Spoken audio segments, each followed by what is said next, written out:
मध्यंतरीच्या काळामध्ये काही वेगवेगळ्या बातम्या देखील या ठिकाणी पाहायला मिळाल्या की सामाजिक न्याय विभागाचा फंड हा कुठेतरी डायव्हर्ट केला वगैरे अशा प्रकारच्या बातम्या देखील आल्या। मी आपल्याला या ठिकाणी स्पष्टपणे सांगतो, जोपर्यंत मी एकनाथराव शिंदे आणि अजितदादा पवार आहे, एक पैसाही दुसरीकडे आम्ही जाऊ देणार नाही। आपल्याला एसटी जो आपला विभाग आहे, ट्रायबल विभाग आहे, त्या ट्रायबल विभागात दाखवाव्या लागतात आणि म्हणून लाडकी बहीण योजना देखील त्या त्या विभागाच्या अंतर्गत आपल्याला दाखवावी लागते। पण त्या त्या विभागात दाखवत असताना त्याच्याकरता अतिरिक्त निधी हा देखील त्या विभागात आपण दिलेला आहे। त्यामुळे आपल्या विभागाचा पैसा काढून दुसऱ्या विभागाला दिला किंवा SC ST करता राखीव ठेवलेला पैसा इतर कोणाला दिला असं घडलेलं नाही, आम्ही ते घडू देणार नाही। काही झालं तरी जोपर्यंत महायुतीचं सरकार आहे, आपल्या हक्काचा एक एक पैसा हा आपल्यावरच खर्च होईल, ह्या विश्वास मी आपल्याला निश्चितपणे देतो।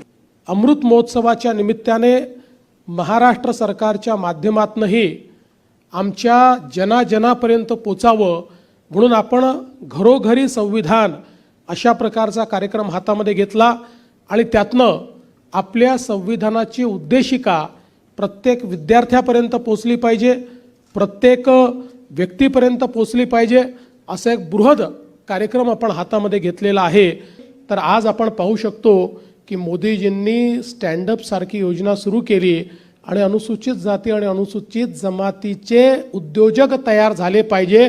त्याकरता त्यांनी देशातल्या प्रत्येक बँकेला हे सांगितलं की तुमच्या प्रत्येक ब्रँचमध्ये तुम्हाला SC आणि ST समाजाच्या आपल्या तरुणांना उद्योगाकरता लोन द्यावंच लागेल, नाहीतर आम्ही तुमचा लायसन्स रद्द करू। आणि त्याचा परिणाम काय झाला बघा, जवळपास 14,000 कोटी रुपयांचं कर्ज हे या ठिकाणी SC ST समुदायातल्या आमच्या तरुणांना मिळालं की गृहनिर्माणाच्या विविध योजना आपण चालवतो, रमाईसारखी योजना आपण चालवतो। पण आता आम्ही हा निर्णय केलेला आहे की महाराष्ट्राच्या ग्रामीण भागामध्ये आमचे अनुसूचित जातीचे आणि अनुसूचित जमातीचे जेवढे नोंदित कुटुंब आहेत त्या सगळ्या कुटुंबांना या वर्षीच आम्ही घर देणार आहोत। कुठलीच वेटिंग लिस्ट आता आम्ही ठेवणार नाही। भारतरत्न डॉक्टर बाबासाहेब आंबेडकरांचं स्मारक यावर्षी आपण पूर्ण करू। फक्त जो पुतळा आहे त्याला थोडा अधिक वेळ लागतोय, त्याच्या व्यतिरिक्तचं सगळं काम आपण पूर्ण करू। कारण पुतळ्याचे 2 डिझाईन बदलले, मग त्याची उंची बदलली, मग त्याच्या चेहऱ्यामध्ये काही लोकांना त्या ठिकाणी आक्षेप होते की तो थोडा बरोबर वाटत नाही, त्यामुळे तो बदलला, त्यामुळे त्याला थोडासा उशीर लागतोय। पण मला विश्वास आहे की लवकरच इंदू मिलचं स्मारक पूर्ण होऊन त्या ठिकाणी भारतरत्न डॉक्टर बाबासाहेब आंबेडकरांचा पुतळा हा स्थापित झाल्यानंतर खऱ्या अर्थानं मुंबईमध्ये येणाऱ्या प्रत्येक व्यक्तीला सी लिंकवरनं जावं लागतं आणि सी लिंकवरनं जाणाऱ्या प्रत्येक व्यक्तीला भारतरत्न डॉक्टर बाबासाहेब आंबेडकरांचं दर्शन घेऊनच त्या ठिकाणी पुढे जाता येईल।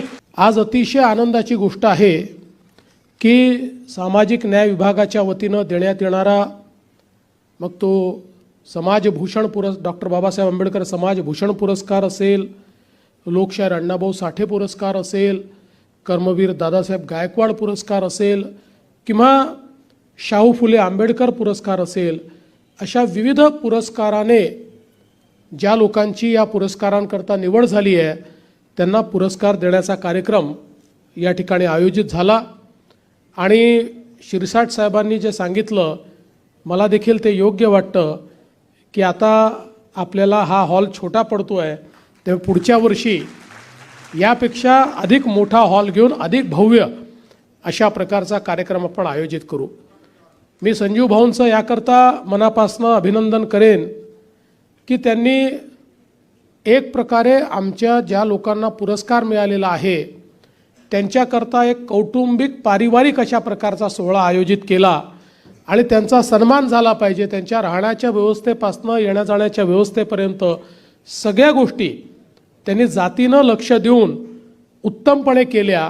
आणि मी असं म्हणेन आजपर्यंतच्या महाराष्ट्र शासनाच्या पुरस्कारांच्या इतिहासामध्ये सर्वात देखणा सोहळा हा शिरसाट साहेब आपण या ठिकाणी आयोजित केला, म्हणून मी आपलं अतिशय मनापासून अभिनंदन करतो। आणि हा सोहळा आपण चांगला आयोजित केल्यामुळे आपण जी मागणी केली आहे त्याचा मी आणि शिंदे साहेब अतिशय गांभीर्याने विचार करून त्याचा निर्णय आम्ही घोषित करू. खरं तर आपल्याला एका गोष्टीचा अजून आनंद आहे की हा पुरस्कार आपल्याला मिळतोय ते वर्ष अत्यंत महत्त्वाचं आहे. भारतीय संविधानाचं अमृत महोत्सवी वर्ष, अशा वर्षी आपल्याला हा पुरस्कार या ठिकाणी मिळतोय. भारताचं संविधान जे भारतरत्न डॉक्टर बाबासाहेब आंबेडकरांनी तयार केलं, एक असं संविधान जे जगातलं सर्वोत्कृष्ट संविधान आहे, ज्या संविधानाने मानवतेचा संदेश दिला आहे, समतेचा संदेश दिलेला आहे, बंधुतेचा संदेश दिलेला आहे, ज्या संविधानाने या देशाला सर्वांना सोबत घेऊन प्रगतीचा संदेश दिलेला आहे आणि ज्या संविधानानं खऱ्या अर्थानं प्रत्येक व्यक्तीच्या जीवनामध्ये संधीची समानता तयार केली आहे. आपल्याला माहिती आहे, देशाचे प्रधानमंत्री माननीय नरेंद्र मोदीजी यांनी ज्यावेळी शपथ घेतली, त्या शपथेपूर्वी त्यांनी ज्यावेळेस जाऊन संविधानाचं दर्शन घेतलं आणि त्यावेळेसची त्यांची वाक्य महत्त्वाची आहेत. ते असं म्हणाले, मला गीता, बायबल, कुराणपेक्षाही भारताचं संविधान महत्त्वाचं वाटतं, कारण या संविधानाच्या माध्यमातूनच भारताची प्रगती होणार आहे आणि शेवटच्या माणसाला मी न्याय देऊ शकणार आहे. आपलं हे जे संविधान आहे हे या अमृत महोत्सवाच्या निमित्ताने महाराष्ट्र सरकारच्या माध्यमातूनही आमच्या जनाजनापर्यंत पोचावं म्हणून आपण घरोघरी संविधान अशा प्रकारचा कार्यक्रम हातामध्ये घेतला आणि त्यातनं आपल्या संविधानाची उद्देशिका प्रत्येक विद्यार्थ्यापर्यंत पोचली पाहिजे, प्रत्येक व्यक्तीपर्यंत पोचली पाहिजे, असा एक बृहद कार्यक्रम आपण हातामध्ये घेतलेला आहे.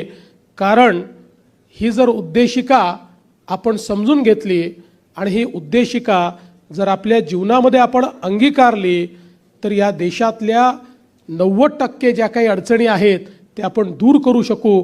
इतकी शक्ती केवळ या उद्देशिकेमध्ये या ठिकाणी आहे. आणि म्हणूनच मला असं वाटतं की हा जो काही आपलं संविधान आहे, या संविधानाच्या गौरवाच्या वर्षात हा पुरस्कार आपल्या सर्वांना मिळतोय, अत्यंत महत्त्वाचं आहे.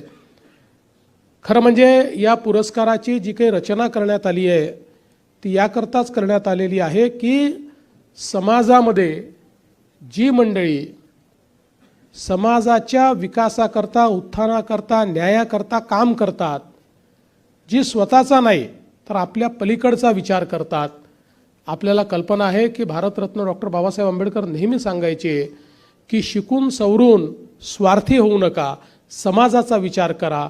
तशा प्रकारे आपापल्या परीनं जी मंडळी समाजाचा विचार करून समाजामध्ये सार्थकतेनं काहीतरी मी समाजाचं देणं लागतो म्हणून मला करायचं आहे, अशा भावनेनं, निस्पृह भावानं काही ना काही कार्य करतात, विविध क्षेत्रात करतात. कोणी सामाजिक क्षेत्रात, कोणी शैक्षणिक क्षेत्रात, कोणी अजून वेगवेगळ्या प्रकारच्या स्पिरिच्युअल क्षेत्रात, अशा विविध क्षेत्रात जी मंडळी काम करतात अशा मंडळींच्या पाठीशी सरकारही उभं आहे हे दाखवण्याकरता हा पुरस्कार आपण त्या ठिकाणी केला आहे. समाजातला सगळ्यात मोठा प्रश्न जर काही असेल किंवा समाजातली सगळ्यात मोठी विडंबना जर काही असेल तर समाजात आपण चांगल्याला चांगलं म्हणत नाही आणि वाईटाला वाईट म्हणत नाही. जोपर्यंत चांगलं आपण म्हणणार नाही, चांगल्याच्या पाठीशी उभं राहणार नाही, तोपर्यंत चांगल्याचा पुरस्कार होणार नाही आणि वाईटाचा तिरस्कार होणार नाही. आणि म्हणून अशा प्रकारे पुरस्काराची जी व्यवस्था आपण उभी केली आहे त्या व्यवस्थेतून शासन म्हणून, जनतेचे प्रतिनिधी म्हणून आम्ही आपल्याला हे सांगतो आहोत की आपण जे केलेलं चांगलं कार्य आहे या कार्याची दखल आम्ही घेतलेली आहे आणि समाजाच्या वतीनं आपण केलेल्या कार्याबद्दल आम्ही कृतज्ञता या ठिकाणी व्यक्त करतो आहोत, आपल्याला धन्यवाद देतो आहोत. आणि म्हणून हा सन्मान या ठिकाणी आपण आपला घेतलेला आहे की ज्यातनं समाजातल्या इतरांनाही लक्षात आलं पाहिजे की जे चांगलं काम करतात त्यांच्या पाठीशी समाजही उभा आहे आणि त्यांच्या पाठीशी शासनही उभं आहे. आज आपण पाहू शकतो शासनाने वेगवेगळ्या योजनांच्या माध्यमातून समाजाच्या विविध अंगाच्या विकासाकरता आपण अनेक गोष्टी त्या ठिकाणी सुरू केल्या. मग शिष्यवृत्तीच्या योजना असो, आश्रमशाळांच्या योजना असो, किंवा परदेशात शिकण्याकरता देखील आमच्या मुलांना संधी देण्याचा विषय असो, वेगवेगळ्या प्रकारे आपल्या योजनांच्या माध्यमातून स्पर्धा परीक्षांचं ट्रेनिंग असो. कारण आपल्याला माहिती आहे की महात्मा ज्योतिबा फुले आणि डॉक्टर बाबासाहेब आंबेडकरांनी शिक्षणाचं महत्त्व आपल्याला सांगितलं. शिक्षण हे वाघिणीचं दूध आहे, त्यामुळे ते दूध हे प्रत्येकाला मिळालंच पाहिजे. या दृष्टीनं महाराष्ट्र सरकारच्या माध्यमातून विविध प्रकारचे उपक्रम चालवून हे वाघिणीचं दूध आपल्या प्रत्येक मुलापर्यंत मुलीपर्यंत पोचलं पाहिजे, अशा प्रकारचा प्रयत्न हा आपण सातत्याने करत असतो. याशिवाय आपण वेगवेगळ्या प्रकारच्या महामंडळांच्या माध्यमातून विविध प्रकारची रोजगारांच्या योजना देखील या ठिकाणी चालवतो आणि त्यातनं आपल्या पायावर उभा असलेला समाज कसा आपल्याला उभा करता येईल अशा प्रकारचा आपला प्रयत्न आहे. आत्ताच माननीय उपमुख्यमंत्र्यांनी सांगितलं की गृहनिर्माणाच्या विविध योजना आपण चालवतो, रमाईसारखी योजना आपण चालवतो. पण आता आम्ही हा निर्णय केलेला आहे की महाराष्ट्राच्या ग्रामीण भागामध्ये आमचे अनुसूचित जातीचे आणि अनुसूचित जमातीचे जेवढे नोंदित कुटुंब आहेत त्या सगळ्या कुटुंबांना यावर्षीच आम्ही घर देणार आहोत. कुठलीच वेटिंग लिस्ट आता आम्ही ठेवणार नाही. आणि ज्यांची नावं आलेली नाहीत त्यांची नोंद आता सुरू केली आहे. पुढच्या 1 महिन्यात त्यांची नोंद घेऊन पुढच्या वर्षीपासून त्यांचा नंबर आम्ही लावणार आहोत. पण एकही अनुसूचित जातीचा, अनुसूचित जमातीचा व्यक्ती हा बेघर राहू नये अशा प्रकारची योजना आणि रचना आपण केली आहे. आणि मी खरं तर देशाचे प्रधानमंत्री माननीय नरेंद्र मोदीजी यांचे याकरता आभार मानतो की त्यांनी यावर्षी 30 लाख घरं आपल्याला दिलेली आहेत. त्यामुळे कोणीच आपल्यापैकी या ठिकाणी वंचित राहणार नाही. आज आपण पाहू शकतो की मोदी साहेबांनी जे मंत्रिमंडळ तयार केलेलं आहे, देशातलं पहिलं मंत्रिमंडळ आहे की ज्यातले 60% मंत्री SC, ST आणि OBCचे आहेत. एक प्रकारे जो चेहरा या देशाचा आहे तशा प्रकारचा चेहरा असलेलं मंत्रिमंडळ हे मोदीजींनी तयार केलं. आणि ज्या वेगवेगळ्या योजना आहेत त्या योजनांचाही लाभ याच घटकाला झाला पाहिजे असा मोदीजींचा प्रयत्न आहे. आणि म्हणून PM फसल बीमा योजना असेल तर 71% लाभ आपल्या याच घटकाला मिळालेला आहे. PM किसानमध्ये 80% लाभ याच घटकाला मिळाला आहे. प्रधानमंत्री आवास योजनेमध्ये 44% लाभ याच घटकाला मिळालेला आहे. वेगवेगळ्या शिष्यवृत्तींमध्ये 58% लाभ याच घटकाकरता केलेला आहे. मुद्रा योजनेमध्ये 51% लाभार्थी याच घटकाचे आपल्याला पाहायला मिळत आहेत. आणि एवढंच नाही तर आज आपण पाहू शकतो की मोदीजींनी स्टँडअप सारखी योजना सुरू केली आणि अनुसूचित जाती आणि अनुसूचित जमातीचे उद्योजक तयार झाले पाहिजे. त्याकरता त्यांनी देशातल्या प्रत्येक बँकेला हे सांगितलं की तुमच्या प्रत्येक ब्रँचमध्ये तुम्हाला SC आणि ST समाजाच्या आपल्या तरुणांना उद्योगाकरता लोन द्यावंच लागेल, नाहीतर आम्ही तुमचा लायसन्स रद्द करू. आणि त्याचा परिणाम काय झाला बघा, जवळपास 14,000 कोटी रुपयांचं कर्ज हे या ठिकाणी SC, ST समुदायातल्या आमच्या तरुणांना मिळालं.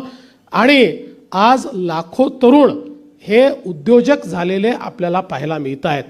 आणि म्हणूनच एकूणच आपण जर बघितलं तर देशातलं सरकार असेल किंवा राज्यातलं सरकार असेल, हे सरकार पूर्णपणे या ठिकाणी अनुसूचित जाती, अनुसूचित जमातीच्या पाठीशी उभा आहे.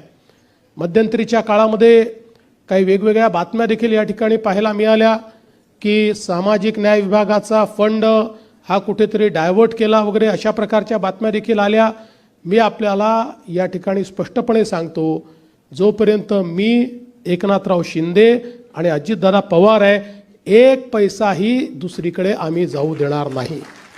मुळामध्ये आपल्याला कल्पना आहे की बजेटचं एक तत्व असतं की ज्या तत्वामध्ये आपल्याला अनुसूचित जातीकरता वैयक्तिक लाभाच्या योजना या सामाजिक न्यायाखाली दाखवाव्या लागतात. अनुसूचित जमातीकरताच्या वैयक्तिक लाभाच्या योजना या आपल्याला ST जो आपला विभाग आहे, ट्रायबल विभाग आहे, त्या ट्रायबल विभागात दाखवाव्या लागतात. आणि म्हणून लाडकी बहीण योजना देखील त्या त्या विभागाच्या अंतर्गत आपल्याला दाखवावी लागते. पण त्या त्या विभागात दाखवत असताना त्याच्याकरता अतिरिक्त निधी हा देखील त्या विभागात आपण दिलेला आहे. त्यामुळे आपल्या विभागाचा पैसा काढून दुसऱ्या विभागाला दिला किंवा SC ST करता राखीव ठेवलेला पैसा इतर कोणाला दिला असं घडलेलं नाही. आम्ही ते घडू देणार नाही. काही झालं तरी जोपर्यंत महायुतीचं सरकार आहे आपल्या हक्काचा एक एक पैसा हा आपल्यावरच खर्च होईल ह्या विश्वास मी आपल्याला निश्चितपणे देतो. आपल्याला माहिती आहे की आज हिंदू मिल सारखा एक प्रश्न आपल्या महायुतीच्या सरकारनं सोडवला. आता जवळजवळ भारतरत्न डॉक्टर बाबासाहेब आंबेडकरांचं स्मारक यावर्षी आपण पूर्ण करू. फक्त जो पुतळा आहे त्याला थोडा अधिक वेळ लागतोय. त्याच्या व्यतिरिक्तचं सगळं काम आपण पूर्ण करू, कारण पुतळ्याचे 2 डिझाईन बदलले, मग त्याची उंची बदलली, मग त्याच्या चेहऱ्यामध्ये काही लोकांना त्या ठिकाणी आक्षेप होते की तो थोडा बरोबर वाटत नाही, त्यामुळे तो बदलला. त्यामुळे त्याला थोडासा उशीर लागतोय. पण मला विश्वास आहे की लवकरच हिंदू मिलचं स्मारक पूर्ण होऊन त्या ठिकाणी भारतरत्न डॉक्टर बाबासाहेब आंबेडकरांचा पुतळा हा स्थापित झाल्यानंतर खऱ्या अर्थानं मुंबईमध्ये येणाऱ्या प्रत्येक व्यक्तीला सी लिंकवरनं जावं लागतं आणि सी लिंकवरनं जाणाऱ्या प्रत्येक व्यक्तीला भारतरत्न डॉक्टर बाबासाहेब आंबेडकरांचं दर्शन घेऊनच त्या ठिकाणी पुढे जाता येईल. अशा प्रकारची रचना आपण त्याची केली आहे. लोकशाहीर अण्णाभाऊ साठे ज्यांनी खऱ्या अर्थानं क्रांती लोकांमध्ये पेटवली, ज्यांनी आपल्याला संदेश दिला की पृथ्वी ही शेषनागाच्या डोक्यावर बसलेली नाही तर ती कामगाराच्या तळहातावर बसलेली आहे, अशा प्रकारचे लोकशाहीर अण्णाभाऊ साठे त्यांचं स्मारक असेल की ज्याची आपण सुरुवात केलेली आहे. किंवा आपल्याला माहिती आहे क्रांतिगुरू लहुजी वस्ताद साळवे यांच्याही स्मारकाचं काम हे आता अत्यंत वेगानं त्या ठिकाणी होताना आपल्याला दिसत आहे. मला या निमित्ताने एवढंच सांगायचं आहे की समाजातले जे विविध घटक आहेत या घटकांचा विकास करत असताना खऱ्या अर्थानं या घटकांकरता ज्यांनी न्यायाची प्रेरणा दिली अशा सगळ्या प्रेरणा पुरुषांचा देखील प्रेरणापुंजांचा देखील विचार आणि त्यांचे विचार समाजापर्यंत पोहोचवण्याच्या दृष्टीनं सातत्याने आपलं सरकार या ठिकाणी काम करत आहे. आणि म्हणून मी पुन्हा एकदा आमच्या सामाजिक न्याय विभागाचं मनापासून अभिनंदन करतो की अतिशय चांगला सोहळा आपण या ठिकाणी आयोजित केला. आपल्या सगळ्यांचं अतिशय मनापासून अभिनंदन करतो आणि आपल्याला विनंती करतो, जीवनामध्ये पुरस्कार ही इतिश्री नसते. पुरस्कार मिळाल्यानंतर 2 मिनटं थांबायचं असतं, मागे वळून पाहायचं असतं, सिंहावलोकन करायचं असतं, काय केलं हे आपल्या मनाला सांगायचं असतं आणि मग याच्यापेक्षा चांगलं करायचं आहे याचा निर्धार करायचा असतो. त्यामुळे आजच्या पुरस्काराने तो निर्धार आपण कराल असा विश्वास मी व्यक्त करतो आणि आपल्या सर्वांना खूप खूप शुभेच्छा देत मी माझं बोलणं संपवतो. धन्यवाद. जय हिंद, जय भीम, जय भारत, जय महाराष्ट्र. आप देख रहे हैं लॉर्ड बुद्धा टीवी.